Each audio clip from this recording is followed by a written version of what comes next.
That line arrived into my chest like ice and fire at once, a thin, precise blade that cut through the ordinary fabric of a life we had stitched together with thrift store quilts and bargain store Sunday dinners. The afternoons smelled of salt and wild thyme. The cliff fell away into a blue so deep it felt like the world's memory. I heard the stones scape, the muffled thump of impact against a shelf of rock that caught us, not all the way, and then my husband's breath, ragged and small, as if he'd become a child again. That voice, crusted with equal parts terror and brittle humor, tethered me. "Pretend we're dead," he said, and I did, because the alternative, the particular, precise, human horror of the person who had done this being our son, would not fit into anything we could have prepared for. My name is Evelyn Mercer, and I spent my life being practical. I made lists for grief long before it arrived, who to call, what to salvage, which photographs could be saved from a flood of blame. I learned to keep my face a neutral thing when family drama stormed through, to be a place where people could anchor themselves briefly before they drifted on. But the moment a child's hands pressed us toward ruin, practicality turned into something else, a granular, fierce calculus of survival and later of reckoning. We had raised him, Ethan, on a diet of Sunday rituals and quiet corrections. He had a stubborn jaw like his father's and a laugh that used to bubble like a shaken jar of coins. He loved boats and scrapyard radios and the way light looked through whiskey amber on a winter evening. He was the boy we patched scraped knees for and the young man we watched leave for college with sleepless hope in our chests. We were the kind of parents who believed in steady work and second chances. We believed in root beds. If you plant a child in decent soil, you'll grow a decent person. We learned a different kind of lesson, that roots sometimes strangle. After the cliff, the world did what the world always does, it moved in. Ambulances and questions arrived as if in response to a bell. There were stares at the hospital. There were whispers that wrapped around my husband's name like thorns. People we'd kissed at weddings offered pity and polite political distance. We navigated the practicalities, stitches, x-rays, the small, shameful conversation with a social worker who asked the unavoidable questions. How had this happened? Who had been present? The answers were truth stacked on treachery. Ethan had been there. Ethan had pushed. He had walked away. He had told no one. The law came with its own voice, bureaucratic, blind, and yet quickly interested. They asked whether we wanted to press charges. My husband, Thomas, pressed his hand over mine in the clinic's fluorescent light and breathed out so quietly I almost missed it. "We were alive," he said. "We are old. We are tired. We don't want to bend our last years in courtrooms." He looked at me like a man afraid of being a monster in his own life. Part of me wanted justice the way people want the cold clarity of winter, to be clean, to be finished. Part of me did not want to break our son into smaller pieces in public. Wheels turned in me. Mercy and rage had a strange siblingly rivalry in my chest. Each wanted to lead. We chose to keep the police away. It felt at that moment like mercy, and the memory of that decision sat with me like a small, hot coal I could not let go of. Ethan came back to the house after that, not with apologies, but with a mask of normalcy that slithered and glittered. He moved in like tides, slow and predictable, then suddenly reckless. He insisted nothing had happened on purpose. He said it was an accident, that the cliff was a place for trouble, and that he had panicked when our foot slipped. He pressed a handful of syrupy apologies into Thomas's palm that tasted like sugar and nothing else. He would stand in the doorway at odd hours and hum songs that used to lull our fears, and between the notes we would watch him with an old, animal wariness.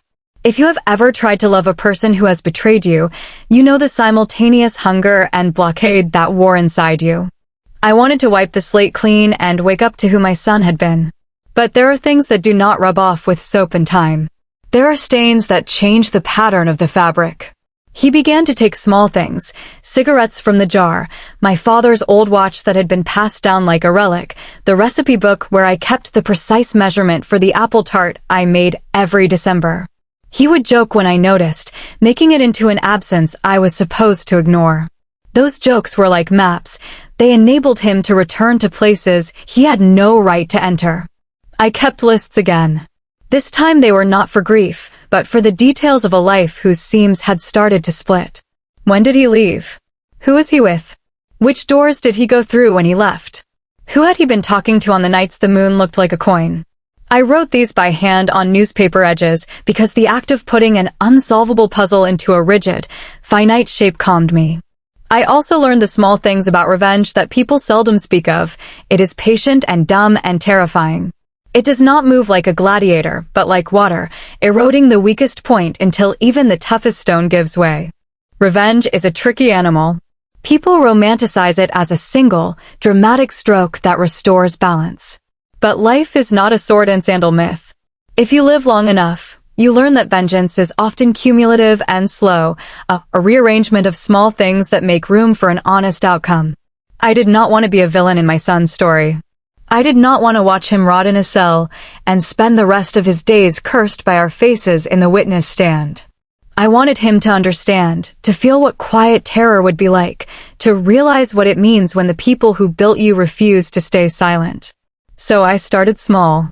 Not with poison or plots, I could not have borne that, but with removal. I took the things that tethered him to us, and I began to loosen them. It is both a humble and a monstrous thing to unravel lives.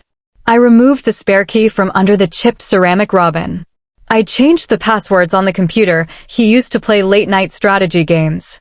I sold the old boat he loved to a friend in the next town whose children had never seen the sea, the boat that had been his pride, the boat he used to sleep on like some other species of boy. When he asked where it had gone, I smiled and said the words parents say to make small deaths bearable. We decided to let it go. The word decided held weight. Decisions are the furniture of a life. He noticed. He suspected. He retaliated in ways that were like adolescent storms, wild parties in the empty garage, a motorcycle he rode through midnight like a witch on a broomstick, and the hauling home of men who smelled like old beer and cheap cologne. He pushed boundaries as if testing whether our generosity had limits. At times, he would stand at the edge of the conversation, watching us with a furtive look, as if sizing whether the house still held love or had hardened into a fortress. But there were other players in this slow chess. The town, our friends, some of his old teachers who still eyed him like they could read a book. They had learned their own lessons from him. People began to call us. We went to church less, and the church, sure-footed in its doctrines, shifted its attention. A neighbor's son started to avoid Ethan in the grocery store.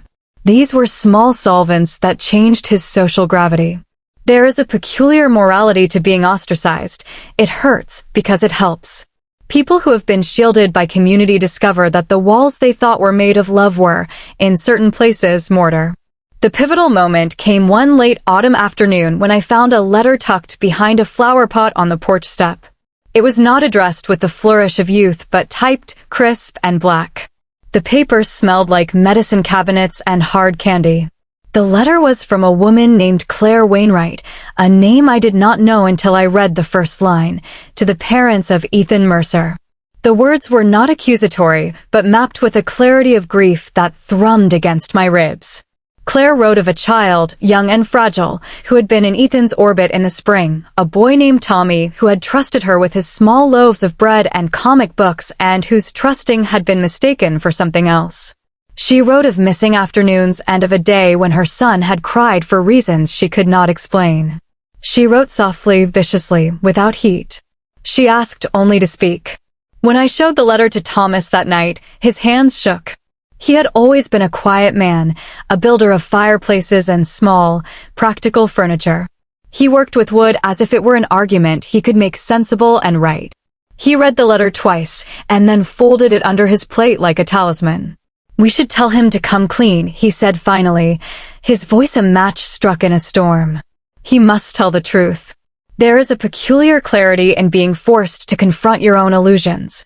Up to that point, I had made excuses for Ethan's aggression. We had been living by a grammar of denial. We rehearsed more excuses than a playwright: adolescence, stress, bad friendships. Claire's letter was like a mirror. It showed us not only our son, but also the ways we had sheltered him, the unanswered phone calls from teachers, the brief denials when school guidance counselors suggested therapy, our buying of silence with material things that had felt for a while like love but were, in fact, bribes. That night we called Ethan to the kitchen table. The light there was honest and pale. We placed the letter between us like an accusation that could not be softened with sugar. He read it without flinching, and I watched his face pass through stages, then a sudden, animal flash of fear, a closing down, then something like anger, thin and quick.